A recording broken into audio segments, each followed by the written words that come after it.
Ang Santo Niño diri ang gisaulog sa kapistahan kining Gama Junor. Moto tanan salamat. Last October 15, 2013, nahitabo ang pinakakusong nga linog nga naabot og 7.2 magnitude. Kini siya ang hinon nga kita ninyo nga pwede jud kay guba sa Santo Niño, pero mas kininanan nahitabo.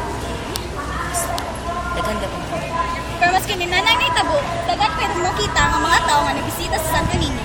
Og sa kini nga makapalin.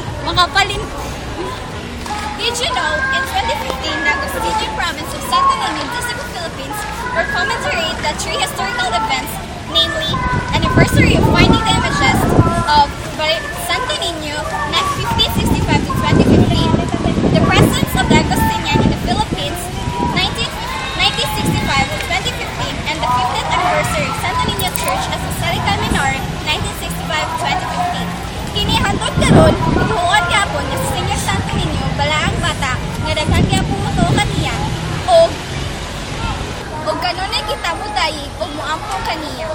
Daghang salamat. Daghang salamat.